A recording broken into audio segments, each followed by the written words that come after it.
This guy is known in the slab community as Candy Red Bread. He's a slab rider. For those that don't know what a slab is a style of car known to the Houston area, you know, swinging and banging. Just look up slab and it'll give you a definition.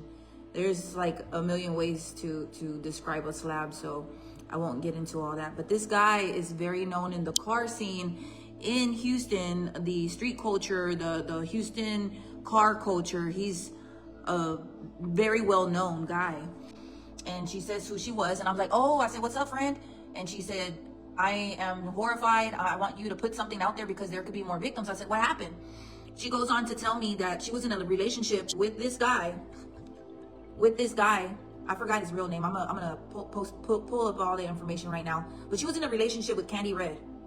They knew each other for many years. They were neighbors, and then they had moved in together.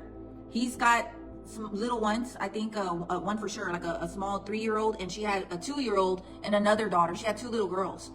So she called me and to tell me that this guy was arrested with a video on his phone of him doing unimaginable things to this little 2-year-old of hers, her daughter, not his daughter.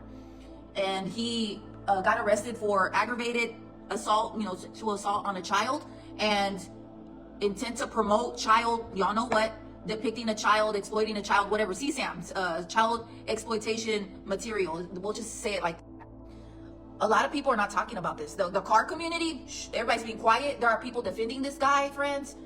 And I'm just going to tell you, they would not have arrested this guy just on an accusation alone. They had the video. She found a video in his phone of him doing this stuff to a 2-year-old. It's a 7-minute and 42-second video. You guys had some questions, so I went back and asked her, what made you want to go through this man's phone? She says that when he came home Thursday night was already turning into Friday, right? It was almost near midnight.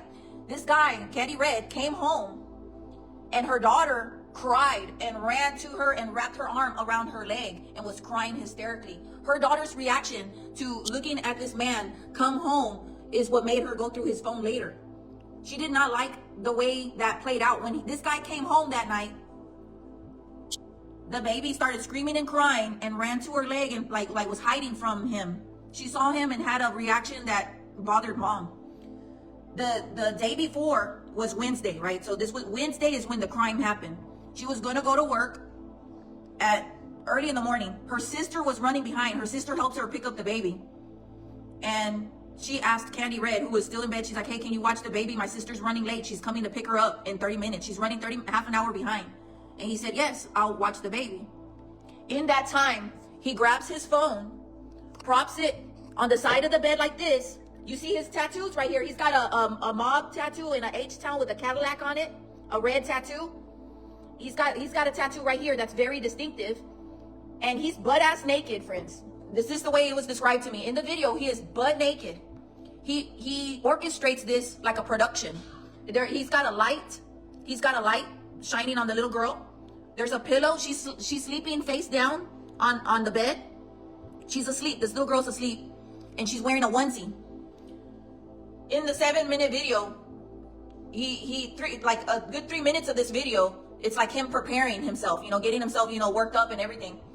At some point, he brings the child closer to him, and he's completely naked in this video. He's naked in this video. And he's making sure that the phone is pointing where it needs to point. He's making sure that here's the baby. And he brings the baby closer like this. And that's, you know, up to that point is what she described, right? That night. So it happened Wednesday, right? Wednesday. That's when it happened, early in the morning, Wednesday. Thursday night is when all the shit went down. The little girl had that reaction to him, and that didn't sit well. She waited till he was asleep. She grabbed his phone, and she didn't know his password. She did not know this man's password. Something made her just hit 00000, and she got in. She went through the photo album, and the first thing that she sees on this phone is this 7-minute, 42-second video. Either 7 minutes, 42 seconds, or 7 minutes, 45 seconds. I don't remember which one, but it's one of those. And she was in the restroom, locked in the restroom. He was asleep, had no idea that this was going on. She was asleep. He was asleep. She goes into the restroom, and she was so afraid. She airdropped it to herself. She airdropped the video to herself, called 911, because she didn't know if he was going to wake up and find her with the phone. She wanted to secure that evidence on her phone. She called 911. Thank God Montgomery County Sheriff's Office arrived quickly. She showed them the phone. Friends, if this was just an accusation, they would not have arrested this man. This was not just an accusation. This was something with proof. The man got arrested immediately.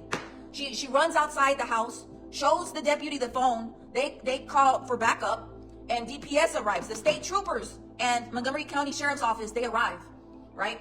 They go in the house. He's still asleep. He has no idea that this shit is happening. And they arrest him immediately, friends, because the video showed who he was. The video is undeniably him.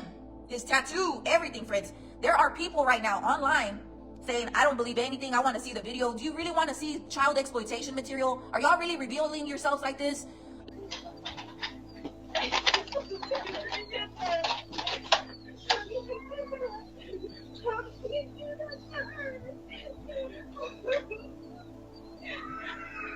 You fucking bitch!